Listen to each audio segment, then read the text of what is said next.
एक बार खुद सोचो, हमारे समाज में सबसे भोंदू कौन माना जाता है? सबसे अनकूल कौन माना जाता है?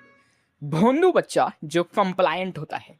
ऐसी क्यों है बात? बिकॉज हमको भी डीप कहीं पर पता है कि हम जिस तरह से बड़े होते हैं, हमारे पेरेंट्स हमारे प्यूबिक हेयर से लेकर हमारी दाढ़ी तक सारी चीज़ें कंट्रोल करते हैं। एंड ये एक इंडियन सोसाइटी की स्पेशलिटी है कि हम लोग कभी इंडिपेंडेंट हो ही नहीं पाते, ना हम लोग इंडिपेंडेंटली कभी सोच पाते हैं। आज मैं मेरे इंस्टेंस से बता देता हूँ।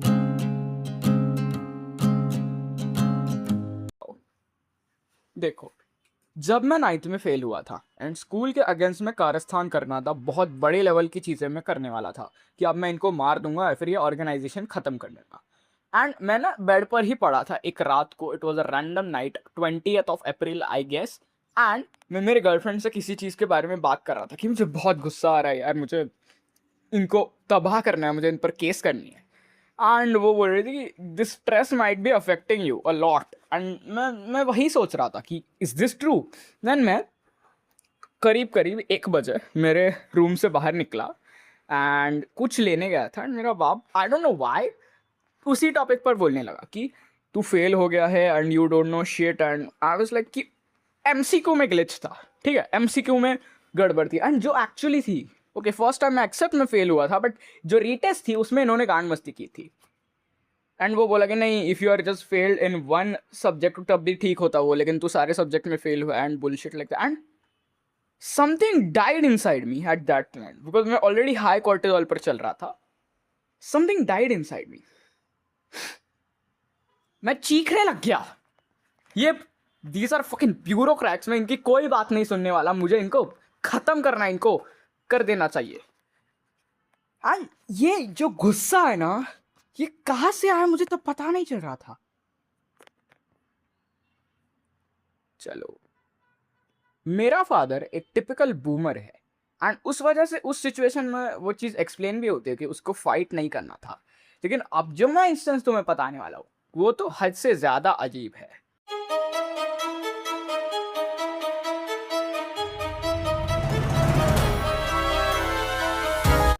चैप्टर 2, हीरे को तराशना। देखो, कहते हैं ना, एक कटाना होती है या फिर एक बहुत ज़्यादा शार्प जो सॉर्ड होती है, उसको खतरनाक तरीके के सॉर्ड स्मिथिंग से डाला जाता है, उसको मेल्ट करके ठंडा कर दिया जाता है। ये 17 बार होता है एटलीस्ट, एंड फिर एक अच्छी तलवार बनती है। कुछ नोटिस किया?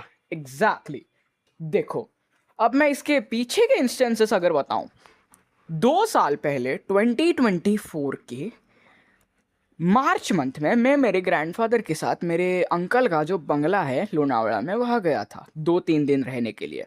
एंड तब वो मुझे कह रहे थे कि तेरे बाल बहुत ज़्यादा बढ़ गए हैं। इसके हाफ भी नहीं थे बाय द वे वो, ठीक है, हमारे बाल बहुत ज़्यादा बढ़ गए।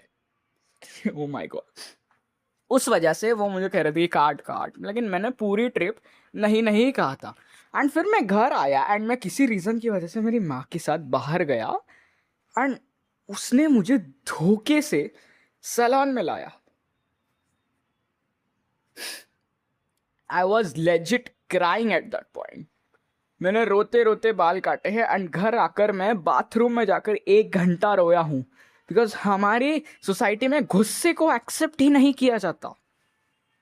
एक्सप्लोसिव एंगर को हम लोग एक प्रॉब्लम मानते हैं और रोतलूगिरी को नॉर्मल चीज मानते हैं कि बच्चे हैं रोएंगे। अरे बच्चों को गुस्सा आना चाहिए, गुस्सा। एंड उसके पहले का एक इंस्टेंस अगर बताने जाऊँ, which was just last year, उस चीज़ के बाद 2020 का क्या फरवरी मंथ हुआ क्या, मेरी माँ यहाँ पर आई थी एंड वो मुझे कह रहे थे कि बाल काटने, तेरे बाल काटने बहुत ज़्यादा बढ़ गए। इसके हाफ भी नहीं थे, that's the fucking point.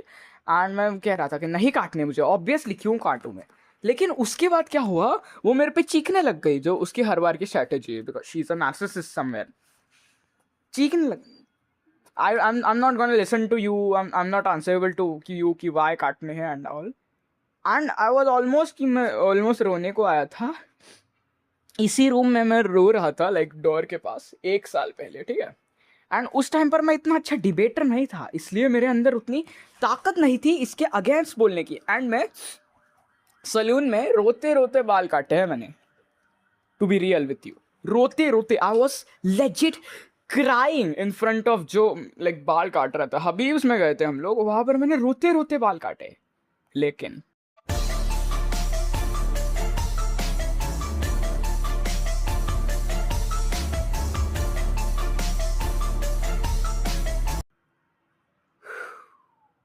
The अग्नि, यहां पर ये चीज हुई रिसेंटली 2-3 हफ्ते पहले। तुम्हें पता है मेरा माइंडसेट कुछ दिनों से कैसा हो चुका है, अजीब सा। एंड मेरी स्कूल ने मेरे को लाइक 3 घंटे रखा था प्रिंसिपल ऑफिस में इस बुलशिट रीजन की वजह से, तूने बाल नहीं काटे वगैरह वगैरह वगैरह। And I just denied the fuck out of them कि मुझे नहीं काटने हैं। एंड उसके बाद मेरे घर पे फ़ोन लगी एंड संडे को लाइक माई फादर सेड कि आज बाल काटने तेरे। And he is always ignorant. मैं जब से उसको बोलता आ रहा हूँ कि नहीं उतने कहीं काटने, कम काटने, उसको वो बकचोदी लगती है कि क्या बोल रहा है, कान लाइक इरिटेशन। एंड फिर वो चीखते हैं मेरे पे कि नहीं मैं कोई बात नहीं सुनने वाला तेरी एंड ऑल, हर बार जैसे करते वैसे ही करते। लेकिन इस टाइम पर ना मेरे अंदर मैं कुछ मर गया था एज आई सेड। एंड इस टाइम पर मेरे को स्कूल की डर से ज़्यादा मुझे उनके खिलाफ गुस्सा आ रहा था। I was angrier than scared. And मैं लेजिट, मेरे फादर ने ये जब कहा मैंने चीखा उन पर, नहीं काटूंगा मैं, उनके कहने पर बड़े हैं वो। एंड मैं यहीं पर रूम में आया and I fucking smash the door almost. And ऐसा जब तुम करते हो ना तुम्हारे पेरेंट्स कंप्लाई करने लग जाते हैं, बिकॉज उनके नॉर्मल मॉडल में क्या बैठता है कि ओके यार सुन लेगा, थोड़ा सा इरिटेट कर हो जाएगा, हम इरिटेट हो जाएंगे बट उसको थोड़ा सा डांट देंगे तो सुन लेगा। लेकिन नहीं, इस बार मैं नहीं सुना। मैंने ना ठाम करके ये दरवाज़ा लगाया एंड फिर उन्होंने लाइक नॉर्मल इंसानों जैसे बात करनी शुरू की।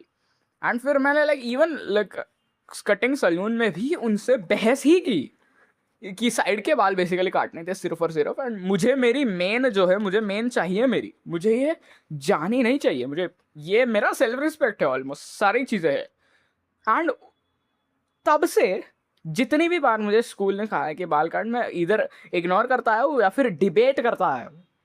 रोज एक बार सोचो, ये बाल की बहुत छोटी बात हो गई, ये मैं कह रहा हूँ कि छोटी बात हो गई, लेकिन इसी वजह से तो हम इंडियंस डिसीजंस ले नहीं पाते हमारे ना, है ना, क्योंकि तुम्हें मना करना किसी ने सिखाया ही नहीं है।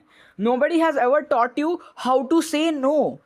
तो एक्चुअली ना अपने पेरेंट्स को नो बोलना शुरू करो, बिकॉज ये तुम्हारे माँ बाप है। At the end of the day क्या कर लेंगे, तुम्हारे घर वाले हैं, ये क्या कर लेंगे, ज़्यादा से ज़्यादा तुम्हें घर से निकाल देंगे। एंड तुम्हें ना एक्चुअली गुस्सा आना भी चाहिए। क्या कर लेगा, तुम्हारा बाप मारेगा तुमको। दूसरा, इंडियंस को आता ही क्या है, अपना स्ट्रेस दूसरे पर डालो, अच्छे से मैनिपुलेट करना, लेकिन खुद को स्लेव मत बनने देना। ओके